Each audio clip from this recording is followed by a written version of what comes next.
As you can see, I removed the plastic right here, just melted it away, and now I'm able to fit the button on the back and put the securing hardware on it.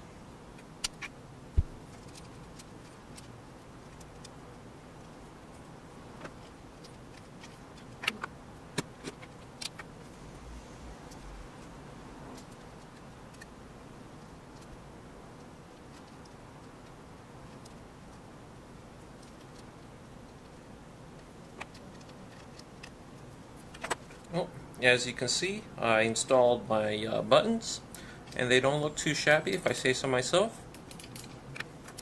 Now we're going to kind of measure up the ends of these wires. As you see, I have a lot of excess, and I'm just going to kind of get on just long enough to be able to solder them to the ends of these buttons while having plenty of room to just tuck these in. I don't really want all of this inside the controller. And when we do this, we're going to have to kind of maintain the controller inside the backing plate here, so we're not going to be able to really take it out and mess around with it too much anymore. So make sure you have everything correct and anything you want done to this point. And also when you're doing this, make sure you don't really pull on these solder points because you don't want to rip them off and then having to resolder them. So just keep that in mind.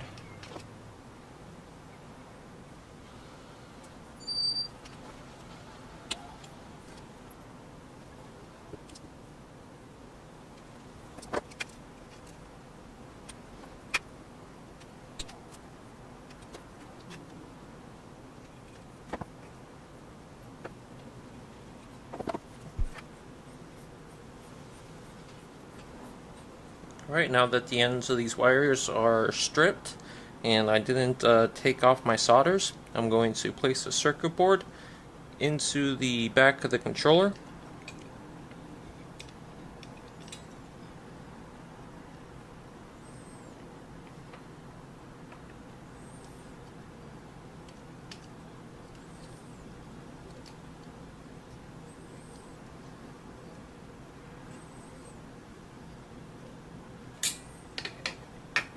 And when you do this, like I said before, you're going to want to kind of tuck these wires as kind of close to the board as you can in order to make this work.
Alright, well here's the final product of my soldering job.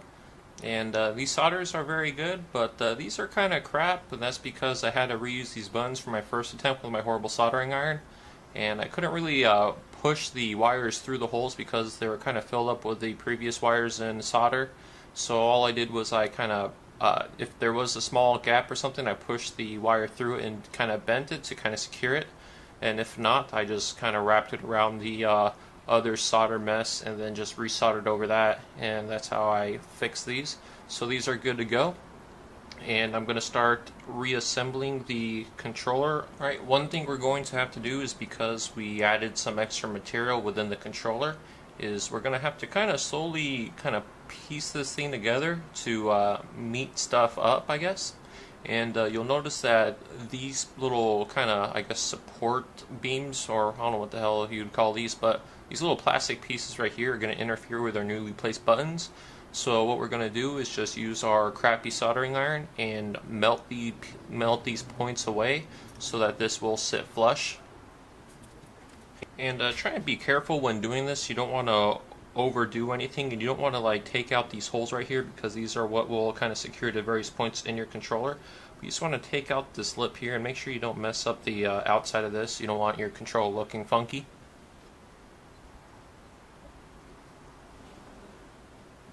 And these don't need to look very pretty. I mean, this is going to be within your controller and no one's going to be able to see. So you just need to make sure that they're functional and that you just remove what you need to remove.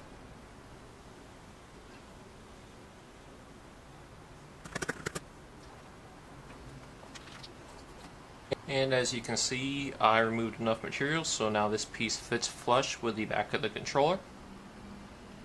So it's good to go. And when you're placing your controller or your wires in here, you want to like kind of try and tuck these as close to the bottom here as possible. You don't want these wires to run across this, because this is your down button on your D-pad, and you don't want to prevent that from being accessed. And what you could do if you want is just place a little piece of tape at the bottom of this in order to prevent this from getting in the way. And as you see, that's what I just did. Place a little piece of tape here just to keep these wires tucked down here and out of the way, so that I will still be able to access the D-pad and press these buttons without any sort of fuss. Now let's move on to taking care of the slow turn issue, if your controller is susceptible to a slow turn. And what you want to do at this point is kind of take off all this stuff off the front cover. And you could take off these bumpers on the top of the controller and take out all these buttons. Just flip it over and catch all the buttons so nothing falls out or falls away from you where it'll roll underneath something like a refrigerator. And so now all we have is the blank front of the controller. And what you want to do is take a pair of scissors and some of your sandpaper. And what we're going to do is open up the pair of scissors and use the edge of the scissors right here and place it inside the controller. And if you see there's like kind of an angle with inside the controller, you want to try and match that angle when you place the scissors in, and you want to have a starting point. And from where you start, you want to rotate the scissors all the way around to try and take off a layer of that plastic. And depending on how bad your slow turn is, you want to do either like maybe a couple laps, maybe 3 or 4 at the most. And if that doesn't take care of your issue completely, you can easily just take off your controller, and or you can just easily take apart your controller again just to do this one function, and just like do a couple more laps and then smooth it out and see if that fixes it, which it will. Eventually it will fix it, but just don't go overzealous at the beginning. Kind of just like take baby steps, or as if Happy Gilmore was recommended, just tap it in, because you can definitely do too much. So you're just going to kind of match the angle, have the starting point, and just turn it slowly and maintain control. And you want to put a good amount of pressure on it.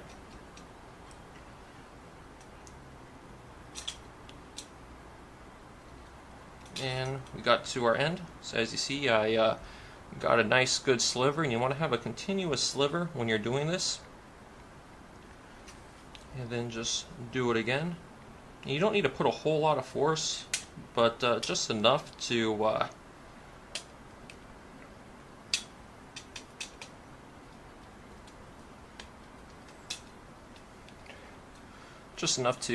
get the plastic off. And since my controller didn't have no slow turn, I'm just going to stop at 2, and I'll just do it on the other side just to be even. Alright, as you see, I bored them out. Now we're just going to take our sandpaper and just sand out the hole to make sure that it maintains smooth.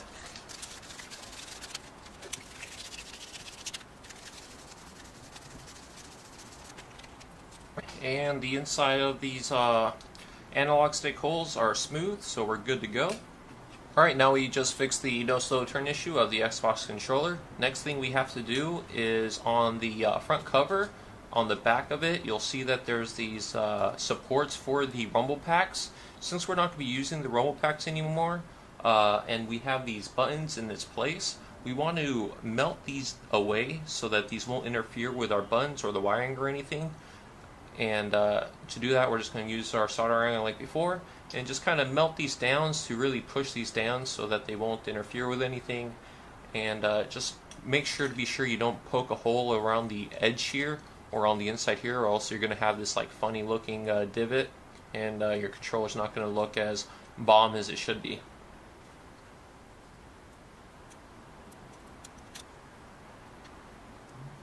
And one thing to note, right here you'll see these kind of little like cross points. Don't melt that away, because that will engage with the other side of your controller to make sure everything is fixed and flush. So just make sure when you are melting this area away, you are only melting away the actual Romo pack supports, and not these little points that are just like kind of mating in support of the controller.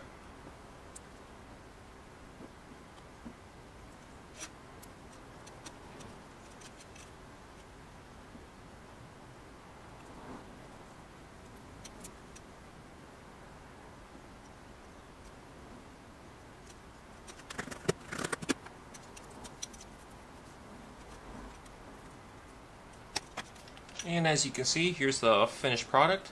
I removed a good amount of the plastic material, so now it will definitely not interfere with anything inside the controller. And now let's place our buttons back in. When placing your buttons back in, you don't need to really worry about the orientation of the button, because they can only go in one way. You just have to make sure you place the correct button in the correct location on the controller.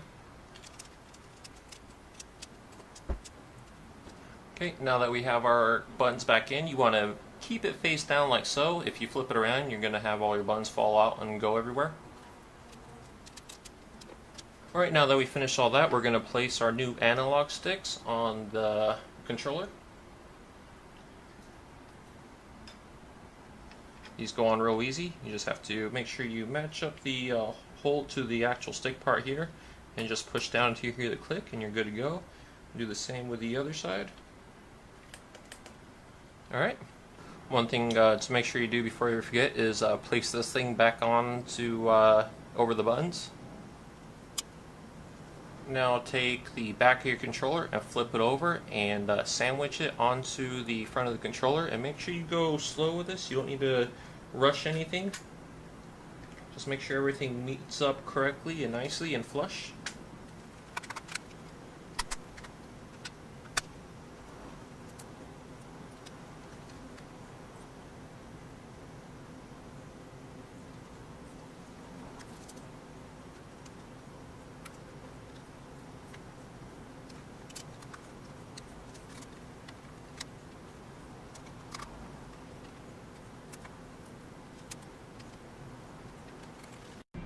That was part 3 of 4, and almost done, guys. Thank you very much for your patience, and I hope this video is really helping you. I hope it's not too boring for you guys, and just like before, if you click the annotation on the screen, it will direct you to my last segment of how to build your own Scuf controller. And if you liked it thus far or found it informative, hit that like button before you do, and I will see you in the final video.